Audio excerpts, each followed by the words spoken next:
We'll go ahead and get into this market hog selection here and ask these kids just to shut them down for a second. There's no sense to wear them out, and you know that these two judges can get just a hair windy, but you deserve it. You deserve the comments. You deserve the time, regardless of how long it takes. This is an incredible market hog show. And first, I'd like to thank, for Mark and I's behalf, the Indiana State Fair, not only for asking us, but also for providing the ring help you did, the coordination you did, and for having it run so smoothly.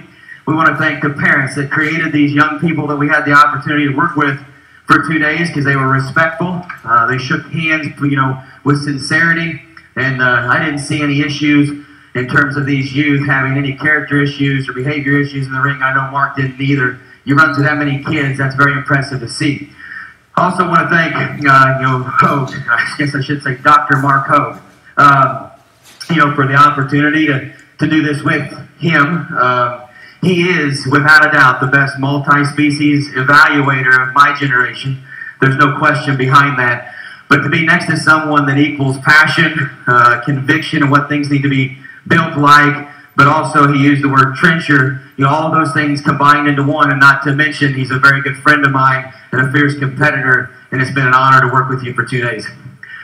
I think the last person I want to thank is 4 people sitting in Kiwani that are around the kitchen island right now watching.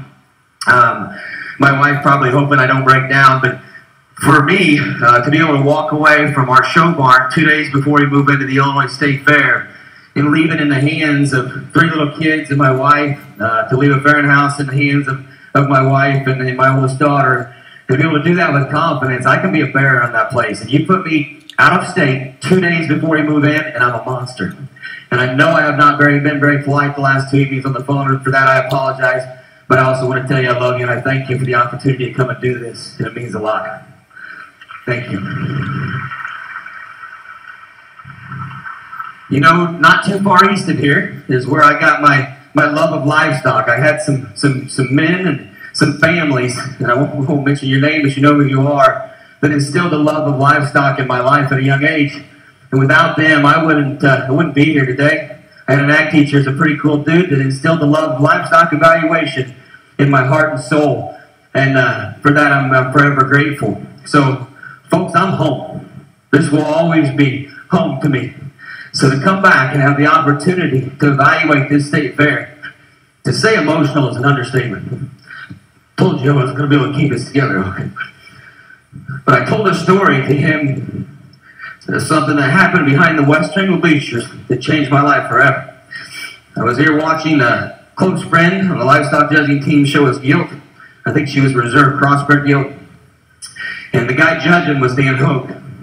And he grabbed me after that show and asked me behind that West Ring bleacher if I'd be interested in coming to Blackhawk on a scholarship to judge for him. And that forever changed my life, and it happened right here on these fairgrounds.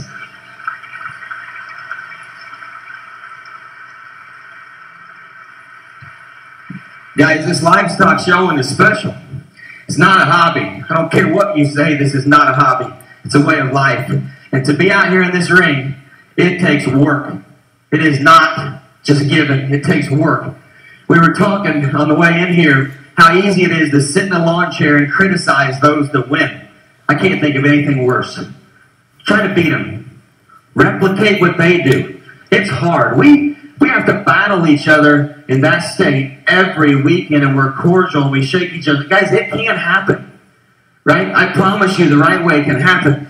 The other thing is I want show judges and show officials around this country to start talking about nothing but positives to the media.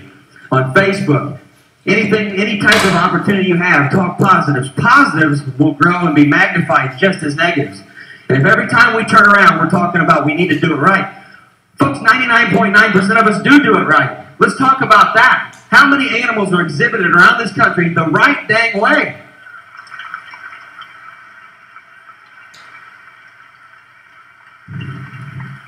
Awesome event. I leave these events, and if you know me, you've seen me do this. And I thank Mark for giving me the opportunity to have the mic first, because this is a special moment for me. These kids are going to have an experience tonight they will never forget, and we're going to magnify it. My daughter told me once after a grand drive, she said, that is the absolute coolest thing that's ever happened to me. And I believe it is, isn't it? Right? So if you have cattle in this barn, hold on to them tight. I want everybody on your feet, please. Bleachers. Don't clap yet.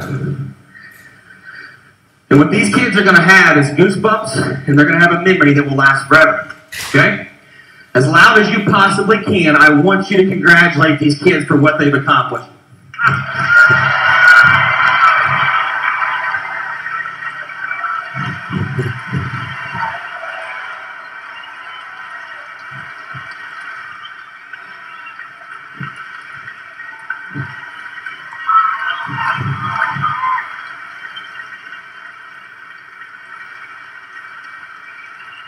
Now that's cool stuff. All right, let's fire them back up. We got a champion to select. Mark and I, once again, eerily said earlier today, are in 100% agreement in the Grand Drive, just as we work through many divisions. We're going to go get you a champion.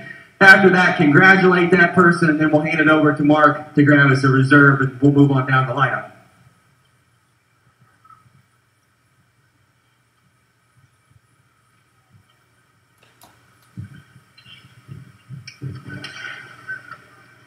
Ladies and gentlemen, that was your judge, Andy Rash, and he just went and selected your grand champion burro. Congratulations, Cody Maxwell, Valparaiso, Indiana. Grand champion burro is your crossbred, bred by Audie Walter Show Pigs. A big congrats to Mark, Sandy, Russell, and the crew there in Colusa, California. Started by White Privilege.